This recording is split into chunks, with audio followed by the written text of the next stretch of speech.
Welcome to the Motoring Podcast, your weekly discussion of motoring news. This is episode 679 on Tuesday, the 14th of April, 2026.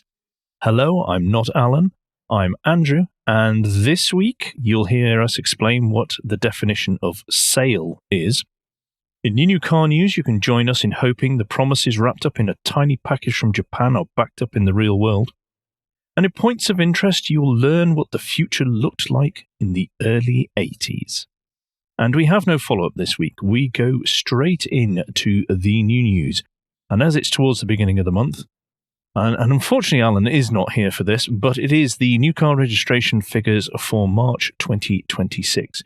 And they were overall the best figures since 2019. Still a long way off 2019's figures, but good nonetheless. It is a positive move. They are more than they were last year.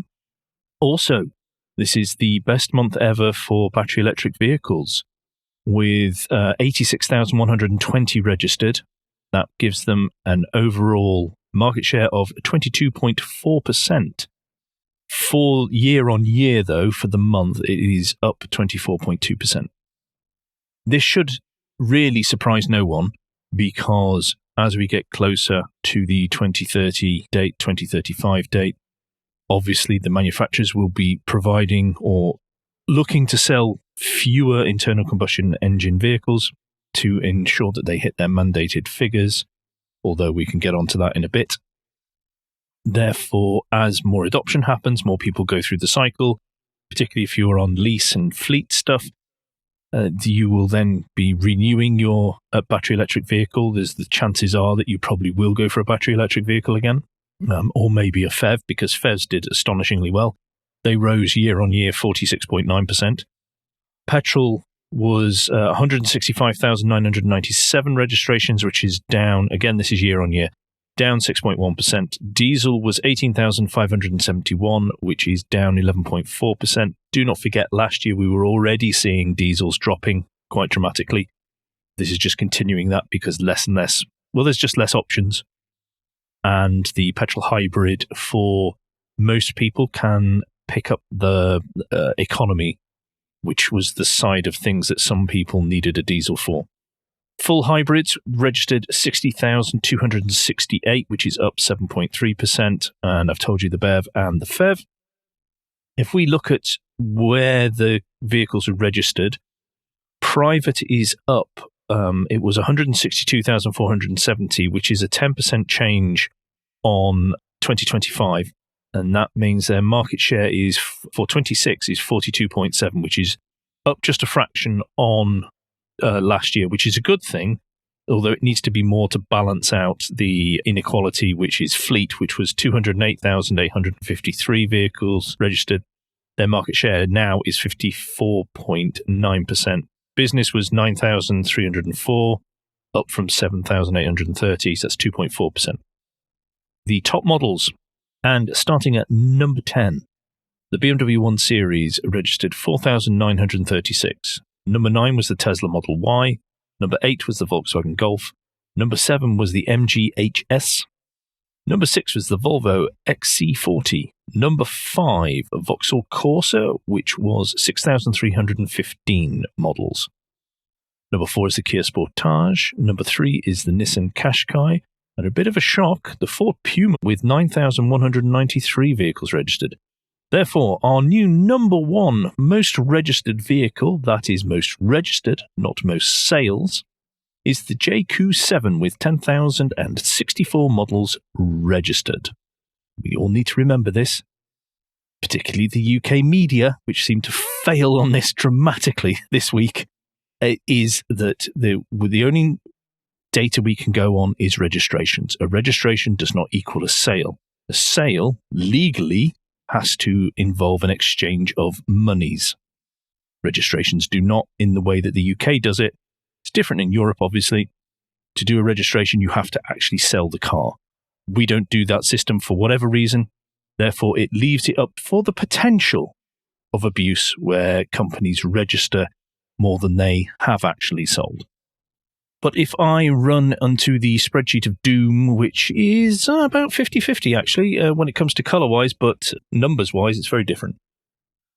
Starting with the doomy side of things, Abarth is down 52%, Alfa Romeo is down 30%, DS is down 71%, Fiat is down 43%. It's really rough for Stellantis so far.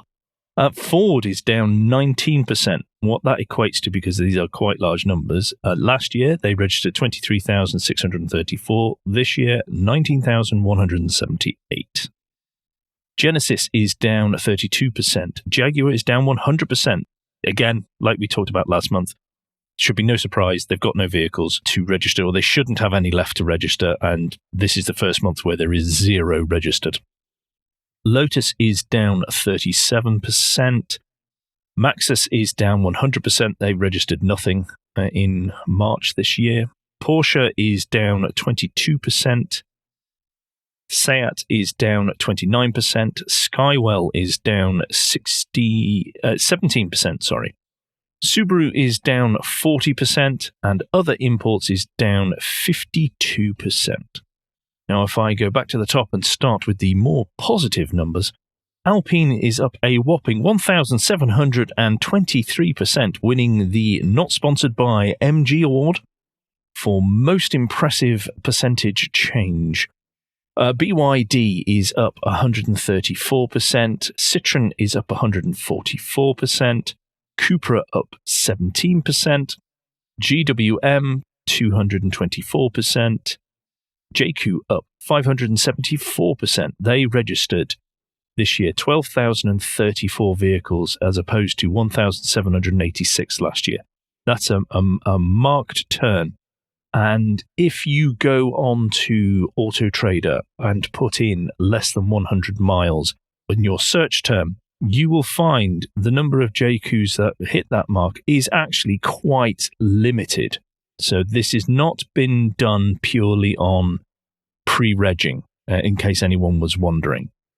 However, if you do put that in and you see some of the other brands out there, there's some scary numbers for some of them.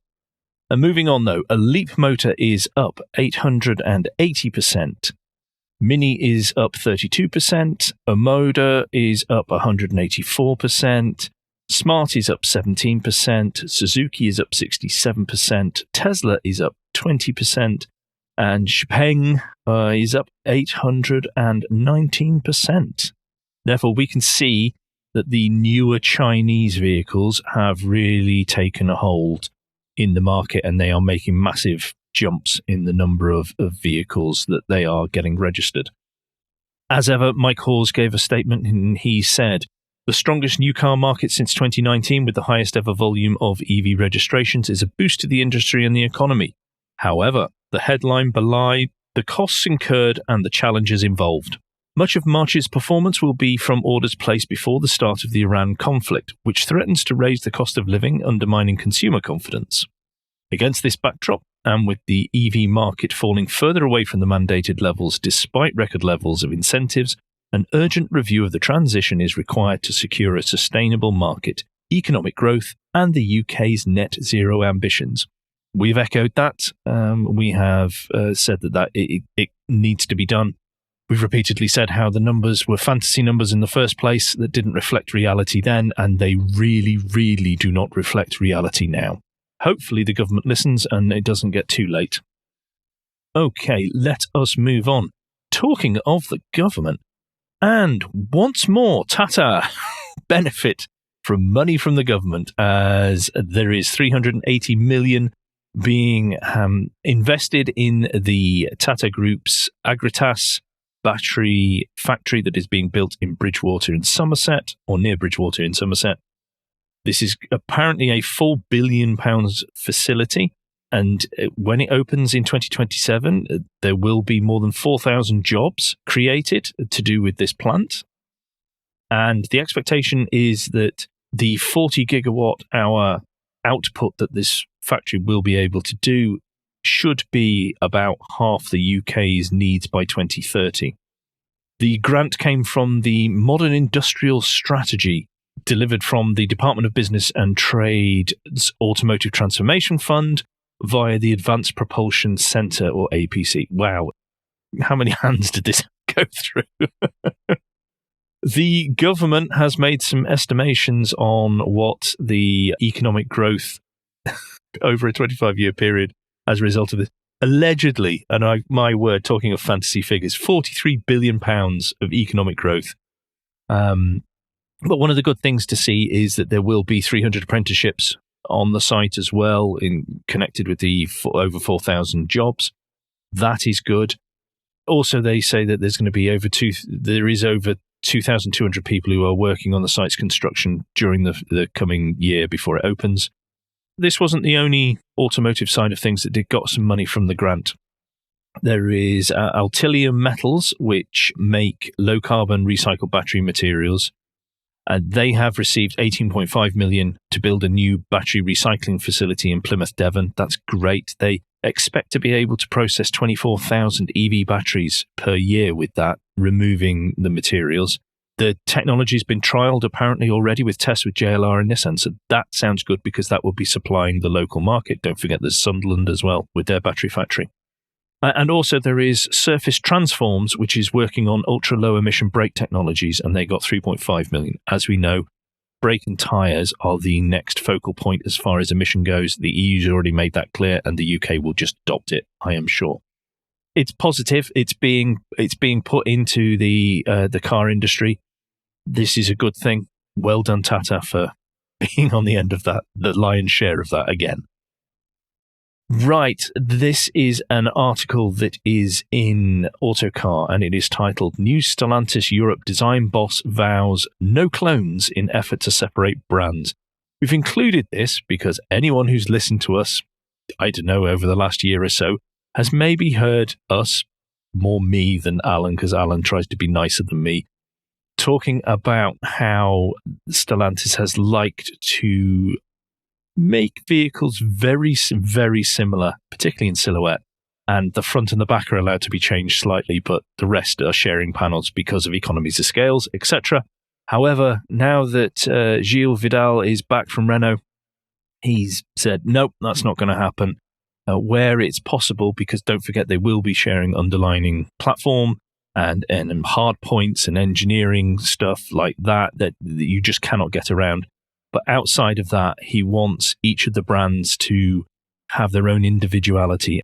But he's talking about individuality not just in terms of design, but also in how they feel, how they drive, and how they elicit the reaction from people. And this is good because he is very clear that we should stop fighting ourselves and we should be beating the competition, not beating ourselves. And this was the prime point of what we've said. It look like they're stealing sales from themselves when it's just the same, virtually the same looking car, just a few elements swapped out. Some do it more than others and are more successful than others, but it's great to see this. And it's also delightful to know that Gilles listens to the show and has taken on board our feedback.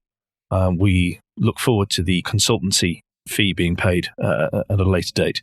But more seriously, do click the link in the show notes because it is a pretty frank, as much as these things are, a pretty frank interview with Autocar. And it's interesting to hear his perspective on it. And hopefully he can pull it off. Hopefully he's given the backing, and so are the engineers, etc. in each of the brands are given the backing to do this because Stellantis need to do something. They need to do something to arrest the slide in their sales and registrations. They need to grab the public's interest again, and they need to get people, really keen in a particular brand or not, and they need to work hard at that. This is one of the easiest ways is the design wise, but hopefully it's allowed to follow through because, as I keep saying, and Alan keeps saying, the more choice we have, the better as far as consumers. Moving on, and back in the UK, BYD has confirmed that it is going to be installing 300 in total 1,500 kilowatt chargers in the UK under a brand identity called Flash. Very good, well done. Over the next 12 months, which should bring around 600 chargers in total, which would mean that if the grid can provide it and the environmental conditions are optimum and the technology on the car charging could take a battery of 123 kilowatt hour battery from 10 to 70% in 5 minutes. such as their new to be out Denza Z9 GT, which we will probably talk about next week. This network will be open to all car brands as well. So they are doing what Tesla belatedly got into. Again, it's something we have banged on and on about for years and years. Why the manufacturers aren't doing this, I do not understand. But they should have been all over rolling out charging networks, but they haven't been. This charging looks really impressive. If it can be backed up in the real world on the grid, because they're talking about working at places that already have other chargers as well. Now, that's the maximum capacity that they can charge at is a problem that other charging networks have found, because where they're located may not necessarily be able to provide that. We are talking the absolute optimum here. What it means in the real world, we don't know yet until they're installed and until they're up and running. And if they are busy taking from the same source at the same time. It sounds like it'll be quicker than most. BYD are making it clear that they sort of understand a bit of this, because they are going to have on-site battery packs. They're going to have solar panels topping up those batteries. Therefore, it's not just wiping out what the national grid can provide. However, if those sites become popular, the ability to recharge those batteries becomes more difficult. Hopefully this brings into sharp focus that the grid needs to expand its capabilities very, very quickly. It's not just about sticking chargers everywhere, although that's vital. It's about getting the power and the ability to provide the power that people need at those particular chargers, depending on what they are. But I like this a lot. Like I said, why other manufacturers haven't done this, I have no idea. To round out the first part of the show, we're going to stick with charging. And the company Fleet E, so that's Fleete, it's not a spelling mistake, oh dear, which is a fleet EV charging service provider, has opened the largest electric HGV commercial charging hub at the Port of Tilbury. There are 16 ultra-rapid chargers, allowing 16 fully electric HGVs to charge simultaneously. They are all using the 5 megawatt shared facility. This is great because Tilbury also has other charging options as well. So this is just adding to that. As we've spoken about, if you've listened to us for any time, whenever we talk about electric HGVs, it really makes a lot of sense if you do hub and spoke type logistics, although that is improving for longer distance as time goes on. Fleet E are talking about opening a second 26-bay site at Hams Hall Distribution Park in Coles Hill near Birmingham. Again, that'd be brilliant. And another key logistic hub, that area. This is really good to see. There is a link here from EV Powered. Do click the link that's in the show notes to have a full read of this, because this is great stuff that is happening. The more of this, the quicker we can get electric HGVs on the road, the better it is for everyone. The government's seemingly quite serious about this because they are investing a lot of money. I mean, into this one, they helped put £1 million into the Port of Tilbury to install EV chargers for Tilbury. It's not just for this project by Fleet E, but other chargers as well. That's good. That is the end of the first part. And in non-guilt minute, I'd like to remind you once again, on Thursday the 23rd of April, so that is a week Thursday, at 8 p.m. British summertime, on our YouTube channel, we will be having a live Q&A. And in order for us to have a live Q&A, we would really appreciate some cues from you, please. Around automotive and motoring topics, ideally, maybe about the show a little bit as well. We'll open to that. And as Jason Piper asked on Blue Sky at the back end of last week, and thank you very much for asking this question, Jason, and I will quote his full post here. Are we talking, if Liz Truss were a car, what car would she be type questions, or where do you see the PHEV market in 3 years' time type questions? To which both Alan and I replied separately, we'll take either and both. But we both did love the first one. And well done, Jason. You get the special Motoring Podcast prize for the social media comment of the week there. Excellent. I heartily laughed out loud when I read that. That's an excellent post. If you go into the show notes, there will be a link in the middle of the show notes in bold that takes you directly to our contact page. If you can put in the subject line Q&A first, please. This stops Alan ignoring it and thinking it is spam.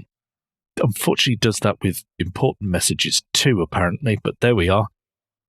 But we are a bit inundated at the minute with spam, promising many things these people can offer us, and none of which we need or want. If you put Q&A at the start of your subject line and then put your question in the contact links, we will then pull all the questions together and we will pick out I don't know how many we're going to do.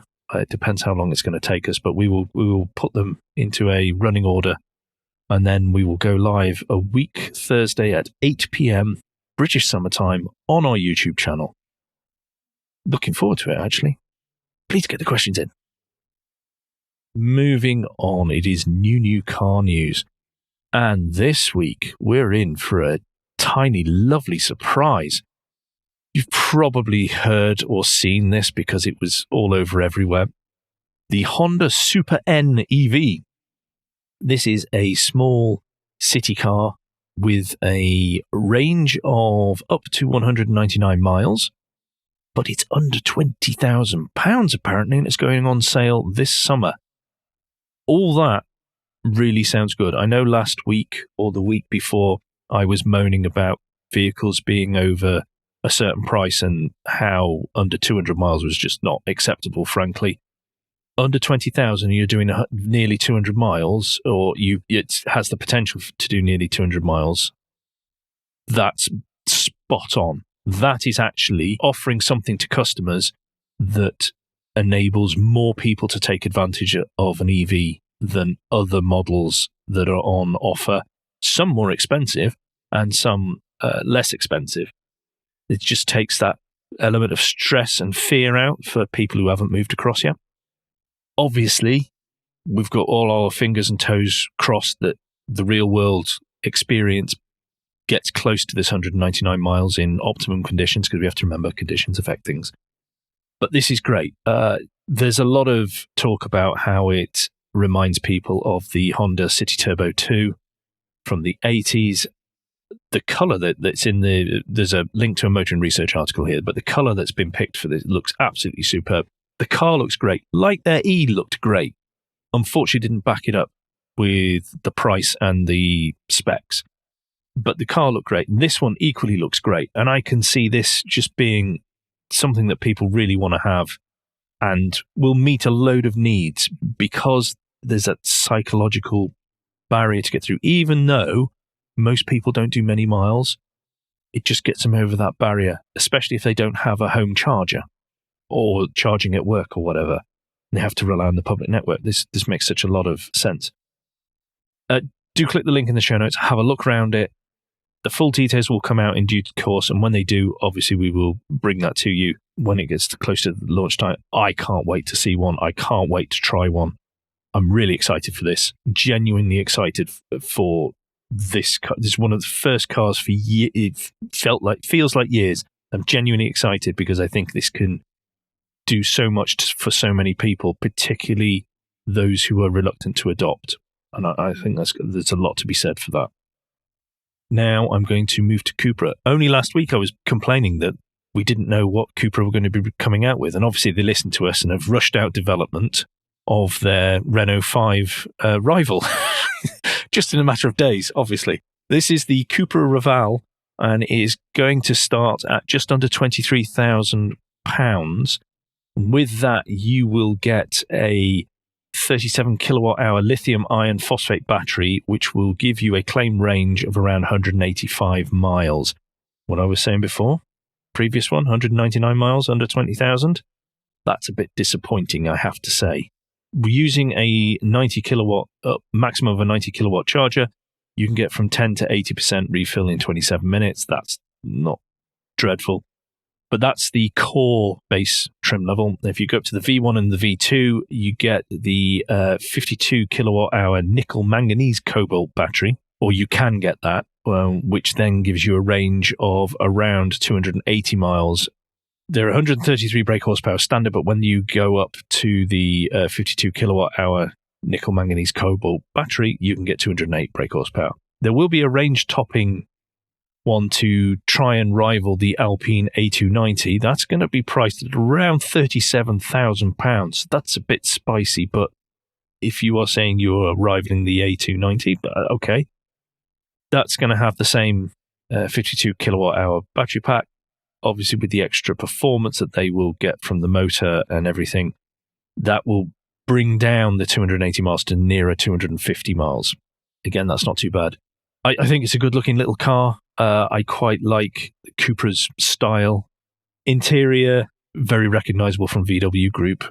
Could do with more buttons, but there we go. Let's see when we get closer to it what it's like to drive.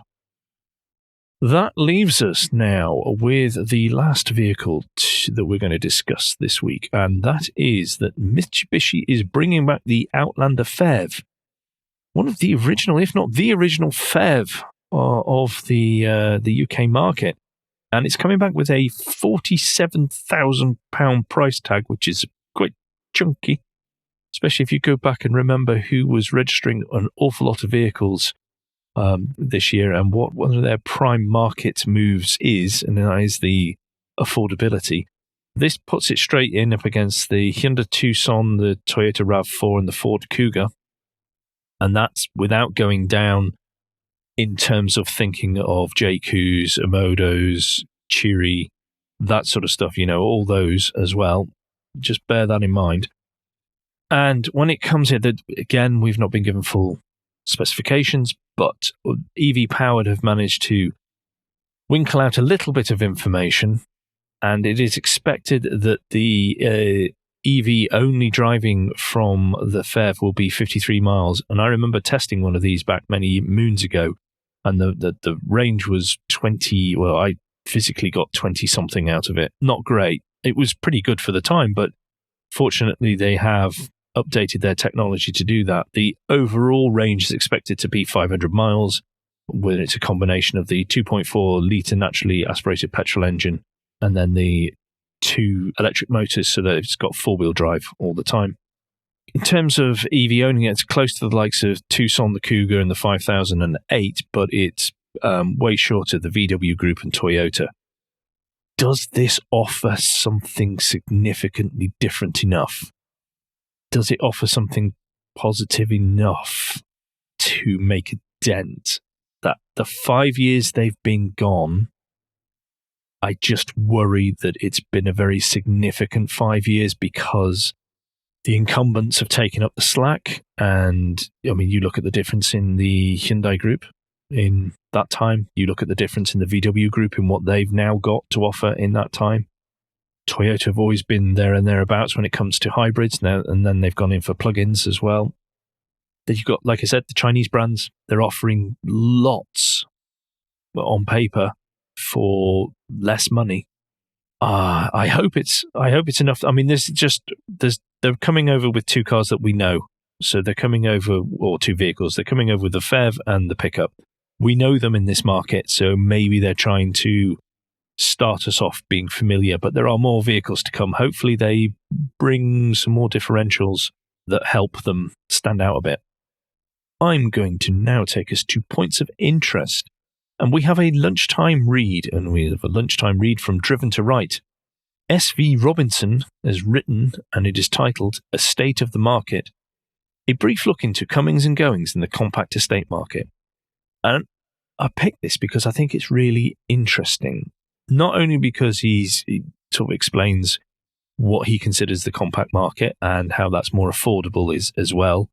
So therefore that counts out the premium brands, but also things like the Passat and the Skoda Superb. You're looking at C-segment, really. And the offerings you have become less and less and less. Obviously, SUVs have a lot to be held accountable for that. But equally, people are buying them. What are you supposed to do? But he does run through what some of the options are and what he feels, because he has a Octavia estate, what he feels of the pluses and minuses of what's on the market at the moment.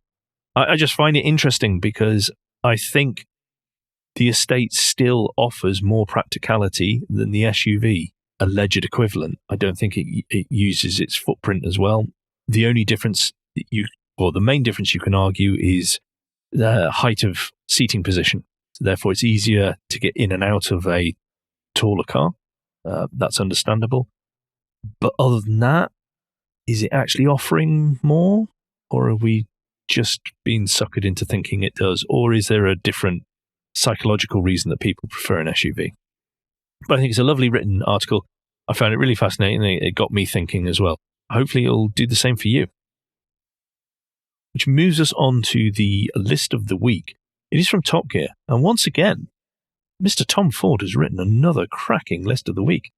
And it is called Performance versus Practicality, 12 Great Concept Cars You Need to See.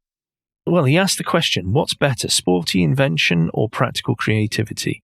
And that does seem to be how these things go. It's like, here's the practical, sensible concept, or here's the performance sporty thing.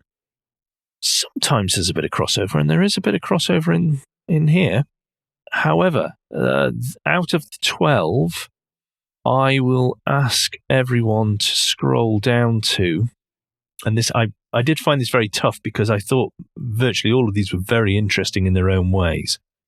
But, I think I'm going to go with the Citroën Tubic, which was a 9-seater van, basically, with a pull-out luggage drawer, it says here, inspired by the Type H Citroën from days of yore. And it was back in 2011, hybrid drivetrain, swivelly seats, and much more complex concept thinking, it says. Some of the shapes on here, some of the decals and things like that, I think are very interesting. I love the idea of it. I'm a big fan of car from van anyway, as you all know. I think that's a much more practical way to go rather than SUV if you don't want an estate. If you are all just aiming for practicality, then car from van is the ultimate. I remember at the time when this came out, I was just fascinated by the shapes and everything and the finish on it. There are 11 others, all very interesting in various ways. I don't know what Alan would pick actually here. I could think of about 4 that he might pick, but I don't know. Do click the link in the show notes, have a look yourself, and see which one you would pick, because there are some really, like I say, interesting cars here. Really interesting. Well, talking of interesting cars, I'm going to round out the and finally. Think of this as an additional lunchtime read for you. And it is from Anthony Ingram. It's from a while back now. It's from September last year. On Haggerty, it is the British Leyland ECV3 Eco Special. And this is what the future looked like from British Leyland's perspective in 1982. Now, that sentence may make you laugh. However, when you see the pictures, you can go, oh, hang on. This was really quite forward thinking at the time. There was the German vehicle that we talked about 6 months or so ago, where the project was very similar to this, and you can see elements in today's cars. You can see that with this, albeit, as Anthony says, from the lens of the 80s, early 80s, late 70s. It's a fascinating vehicle. It's amazing, the specs and what they achieved in it, even for that time. And like I say, you look at this and you go, oh, yeah, I can see that today. I can see elements here in these cars and that car and all the rest of it. Maybe not the dashboard. It's a great read. Anthony's done a fabulous, fabulous research here. Lovely thing to learn about. I didn't know about it. You can be informed and entertained at the same time. That's what the internet is supposed to be for. Do click the link in the show notes. Do enjoy that, and then tell Anthony that you've read it and tell him and you've enjoyed it. That finishes out the show for this week. Apologies from Alan. He's really sorry he couldn't make it. Just things outside of his control have overtaken, so he just could not be here. Hopefully he's back next week. Hopefully he's back next Thursday, that's for sure. Otherwise it's going to be a very dull Q&A where it's just me. Don't forget, do get your questions in. Do start on the subject line with Q&A, and therefore it will be picked up much easier. Thank you. Looking forward to what you've got to suggest to us. That could be interesting. So I'm looking forward to doing the live stream. Really hope you can watch along, even if you don't put any questions in, because it would be great to have you there. And that sort of leaves me now just to say that between now and next time, you can give us any feedback and share your thoughts with the show at motoringpodcast.com on Blue Sky, at Motoring Podcast on Instagram and Facebook, and the contact page of motoringpodcast.com, the hub of all our activities. Remember, you can support us financially via Patreon, and please leave a review and rating on Apple Podcasts, YouTube, or however your podcast app does such a thing. The best way to get in touch with Alan would be to search on Blue Sky for at AJP Bradley. That's Bradley. You should find him there. I'm on there as well if you search for Cracked Windscreen, although dipping in and out, not there all the time. If not, then try LinkedIn. I'm on there a bit more regularly as well. We'll be back very soon. Hopefully not just me, but we'll be back very soon. He's not been Alan. I've been Andrew Clues, and safe motoring.